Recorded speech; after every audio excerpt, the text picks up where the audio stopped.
Social Venture Partners Charleston is the strategic partner, program, and fund of the Coastal Community Foundation, which helps and invests in local nonprofits across the Low Country.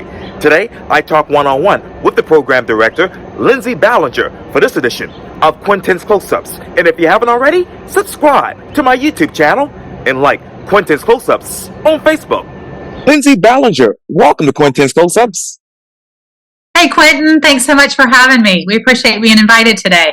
Oh, you're very welcome. You are the program director for the Social Venture Partners Charleston, which is a strategic partner, program, and fund of the Coastal Community Foundation that connects and invests in people and local nonprofit organizations to co-create a sustainable and equitable community. Tell me, Lindsey, what's new, what's now with Social Ventures Partners Charleston? Yeah, so we are excited. We have experienced a lot of growth in 2022 following the pandemic and everyone kind of being in a virtual world. We were excited to get back together. Our partnership has been growing. We have been in a great position to be able to recruit and invite new partners to come alongside of us to help deepen our partnership, not only to be able to give more generously to our nonprofit organization partners, but also to be able to offer skills, strategic skill sets that some of our nonprofit organizations are in need of. Well, let me ask you this, Lindsey. What was the growth with Social Ventures Partners from, say, 2 years ago to right now? Yeah, so we had added a lot of new partners. We brought on some new corporate partners. Our corporate partners have always included Dominion Energy, Blackbaud, and Boeing. We added BMOC Capital and our first foundation partner, which is Ripple, which is a new nonprofit incubator downtown. So we're excited to partner with the folks there to really help strengthen nonprofit support in the infancy stage, helping them, but then also the capacity building stage that we really focus on, kind of that next cycle. And shout outs to Dean Stevens and the folks there at Ripple. Absolutely. We love Dean and Jerry. Absolutely. All the folks that work out of Ripple. That's exactly right. Yeah, so we just, last 2022, we had our big Empower Charleston showcase. Right. That generated a lot of excitement for SVP and for our partners in the community. We had an investment cycle where partners served on that cycle. And we decided, what we were really what kind of organizations we were looking for. So, organizations that were that were supporting at-risk youth, addressing educational outcomes, and closing the opportunity gap. But we were really only focusing on organizations in the Tri-County area. Yes, ma'am. So, how do you close that opportunity gap down with your resources? Well, coming out of Empower Charleston and our investment cycle, we were able to take it down to 6 organizations. Out of those 6, we decided to invest in 3.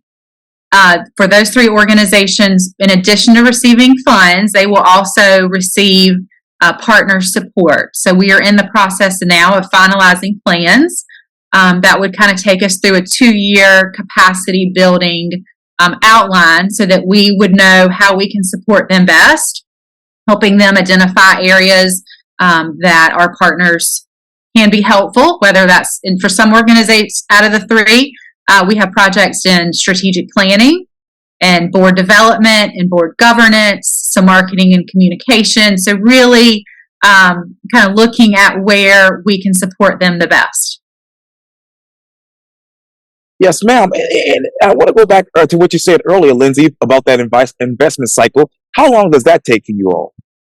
We started it in May of 2022, and we opened it up with a call to the community, and then out of that, we went to a second cycle. A second phase. So we had 6 that came out of that, and then we did due diligence, and we went and had some site visits. We met with the board members. We met with the executive directors. We asked them questions, and really tried to drill down a little bit about exactly where their needs were. And what were their needs at that time, and what are their needs right now? Well, one area that we found all across the board was actually board development and governance. A lot of organizations really struggle with finding board members, retaining board members, finding board members that have the exact skills they're looking for. They're able to kind of tell us where their needs were, but sometimes it's hard for them to recruit someone that really fills that skill set. And we found that really across the board. Some areas, strategic planning, some areas were program metrics. Oh, yes. It's a lot of organizations can tell you exactly what they're doing and how they're supporting the organizations, or how they're meeting the needs in the community. But putting the metrics and showing that impact is an area that a lot of nonprofits need help. And I want to talk to you about that later in the program. But let me ask you, whatever recruitment gaps are there right now with some of these organizations as far as getting these board members and board of directors? Yeah, all of the organizations were seeking board members. And that was one of the areas where when we invited the 6 to pitch at Empower Charleston, we said, really focus on that. Tell us if you're looking for someone with financial background that can help you with budgeting and your finance reports. Tell us, if you're seeking more board members that represent the area that you serve, tell us. And so we really challenged the executive directors, in addition to making their pitch and telling us what they do, that there was going to be 200 plus people in the community, many of them in positions where they could serve in boards. And so really trying to connect some of our leaders in the community with areas, with organizations where they can serve is certainly important. And where are you right now with that 2-year outline with most of these organizations? Yeah, so we're kicking it off in 2023. So we had Empower Charleston in October. Yeah. And, so the 2-year capacity building cycle starts now. So it'll be 2023 and 2024. So right now, the 3 organizations that are our current investees include Charleston Hope, Increasing Hope Financial Training Center, and We Are Family. And so our process at this point is we have put a lead partner in with each organization to work closely with the executive director.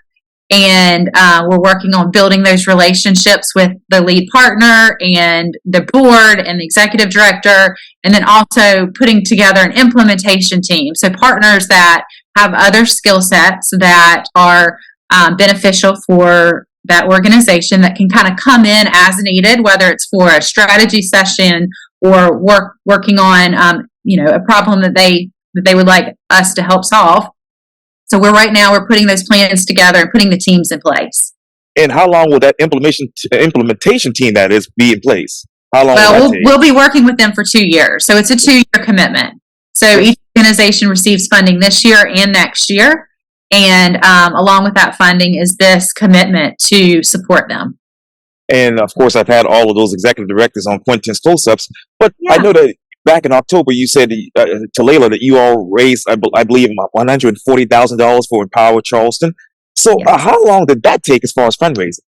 So that was really our model is co-investing. So our partners, they invest in SVP, they support, the funds that they use to become a partner, what we give in our grants. And so those 3 organizations, they did receive $120,000 in funding. But in addition to that, what we know that we can do is really kind of help bring along co-investors to support these organizations. And so during Empower Charleston, when we put all 6 organizations on stage, we really we had some generous partners that put up a $50,000 match in order to get moving in the right direction that night. And from that, we raised $144,000 that evening. So on October the 27th, those funds were able, to be distributed to the 6 organizations in unrestricted giving.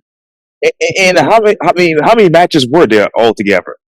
Well, we had partners that came together to contribute the $50,000, but we had many donors that gave. So we used a new giving tool called Pledge, which was interactive giving. I'm not sure if you've heard of interactive giving on your phone.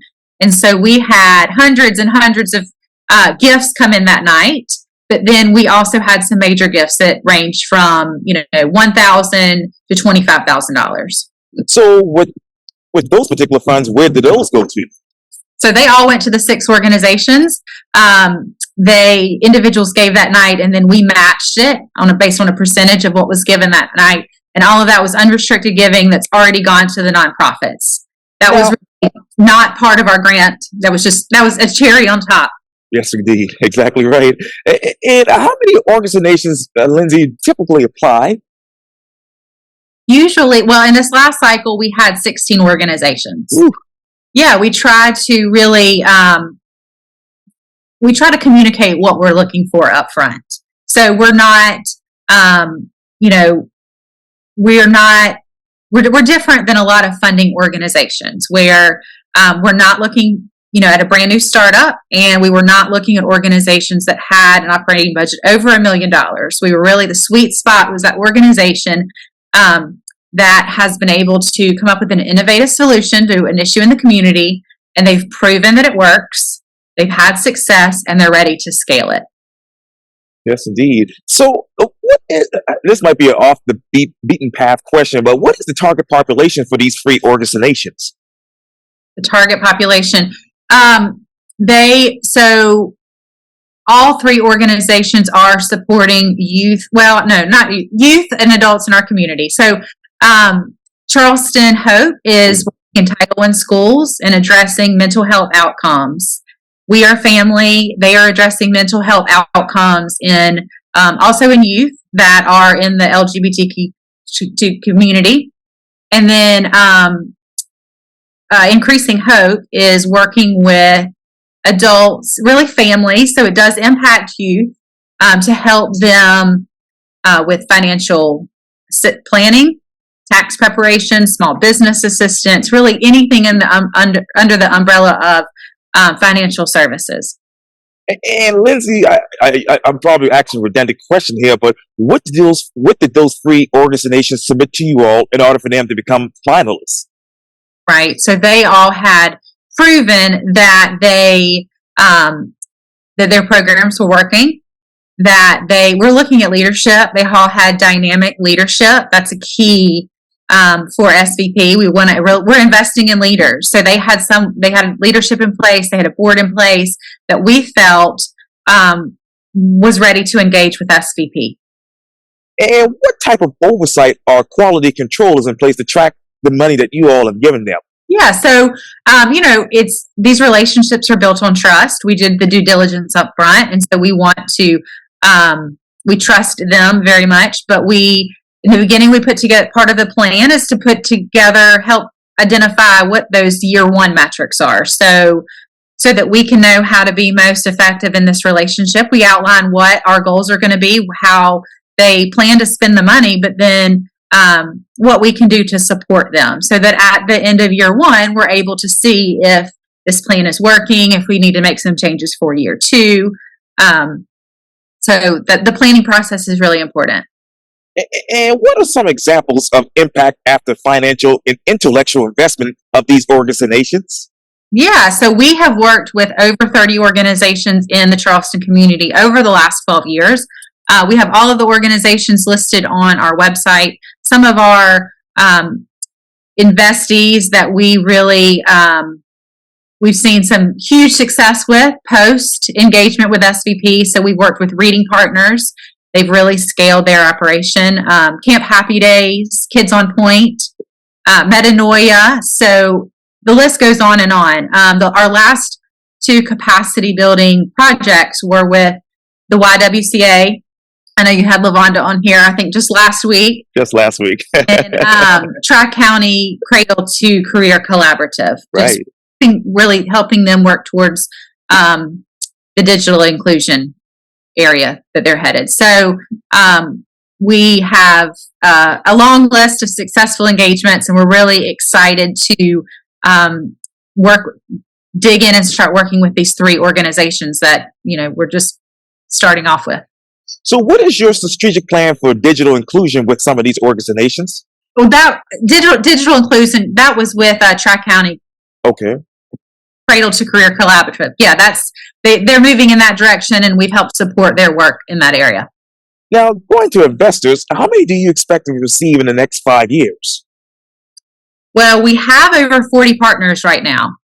We've seen some growth, and so we want to grow carefully and strategically, making sure that, when we're adding partners, they're partners that are committed to growing as philanthropists and supporting our nonprofit. So we don't want to get too big. I think the goal for this year is 60 partners would probably put us at capacity for right now. And I know on the website you said that SV Partners also contribute intellectual capital by imparting their experience and knowledge as consultants, facilitators, and advisors to the nonprofit investees. So they contribute, Lindsey, but how does your organization actually evaluate that capital? So it's a great question. So when our partners work with the nonprofits, we will outline the projects, and then, just like we do with the funds that we give, we're in communication with them. We want to know, is this helpful? Are our partners really helping to extend your reach? Did we help solve one problem only to create another problem? So having those ongoing conversations and really evaluating our work is so important. And you talked earlier about the financial contributions. Where do you receive? Where else do you receive contributions regionally? All of our contributions come from our partners. So partners give. We have 3 giving levels. They give their funds to SVP, and then they're all. That's what we use to give our grants. So we don't do other fundraising. All of our income comes from our partners. Wow. So what is the biggest difference, Lindsey, about experienced capital from, say, 5 years ago to right now? Well, I think that, we've all been able to identify gaps in our community, but I think we'll all agree that 2020 and COVID has really just extended some of those gaps, whether it's education, mental health. Nonprofits are having to work harder, and they have a greater number of people that they need to serve. And so we know that this is important, and we're excited to be growing as well so that we can support more organizations. And I believe you touched on this just a second ago, Lindsey, but what are those institutional pressures for those nonprofits that you actually serve? Institutional pressures. Well, a lot of the organizations are struggling with, like I mentioned earlier, building boards, building stronger boards, taking working boards and moving them towards more of a governing board. We run it a lot of organizations, and so helping them be more efficient. We have nonprofits and we have executive directors that really want to be working on the nonprofit, but they're working in the nonprofit. And so, that's one of the areas where we're different is that's been overlooked by traditional philanthropy, and we're able to go in and really help them and support them, use our partners to make strategic plans so that they can do that.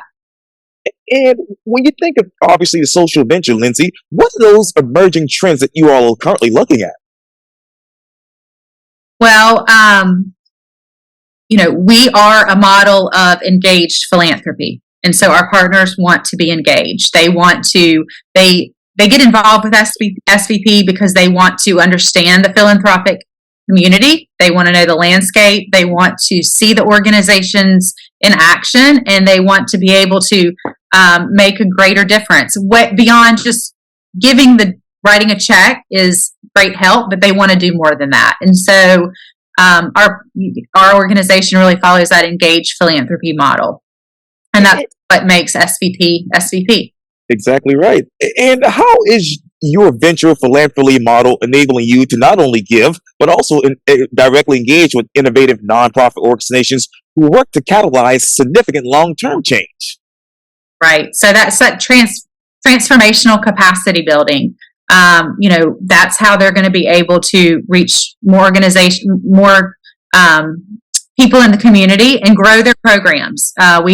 All three organizations that we are investing in right now have so much to offer the community. They have they're really in a growth mode, but even when you're growing, there's certainly growing pain. So helping them to really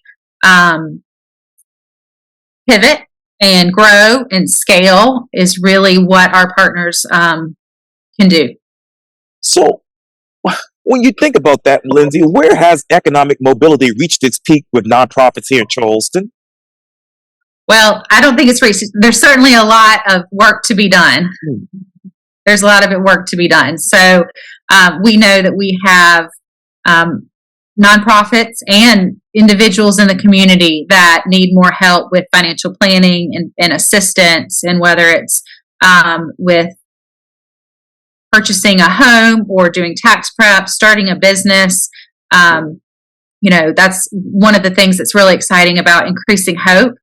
They're also poised to be able to put some of this curriculum into the high schools. If that is something that, with legislation, the high schools are moving to, they are poised to be able to do that. And I know that obviously, okay, what other positions are these nonprofits are in to be able to help more of the community? So they're in a great position. They know they are the subject matter experts. They know the communities that they serve. And so in no way do we ever want to think that we are. We're just there to support them. Yes, ma'am. And I know that these investors give a lot of their, money and time to the organizations do SVP. But what incentives are there for the investors? Well, we have a very generous group of partners, and they have been very successful in the business community as entrepreneurs, as leaders in corporations, and they want to do good. They want to do good, and they want to support folks that really need their help. And so, they're intrinsically motivated to be able to do that. And what else, motivates them these days? I think that hearing the stories.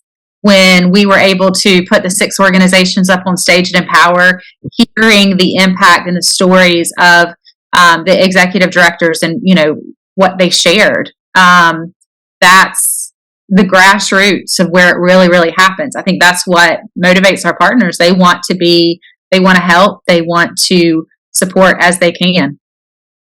How many consultation hours are you all putting in for this particular effort? Well, that's a great question. One of the things that we're doing this year is tracking the pro bono hours that our partners are spending. So as we kick off this new 2-year capacity building cycle, we're going to be able to, at the end of it, say, in addition to this many dollars, we were also able to provide this many hours. Yes, ma'am. So when you look around this region, Lindsey, how is the region's quality of life a fundamental business issue for your organization? Well, we know that we have a very generous community, but we know that there's some major gaps. And so it's a sweet SVP. I think it's a sweet spot for us to be able to bring folks together that can make a difference and connect them with those that are serving on the front lines. Yes, ma'am. Yes, ma'am. And mental health, it's exciting to be able to. We're kind of in the matchmaking community. Right. That's exactly right. That's exactly right. It's fun to be a matchmaker. Yes. Yeah, absolutely. of a different kind, right? Right, exactly. That's exactly right. Yes, ma'am. Well, Lindsey Ballenger with Venture Partners Charleston, thank you so much for your time. And again, welcome to Quintin's Close-Ups. Thanks for having me. I really enjoyed talking with you today. Yeah, likewise. Thank you so much.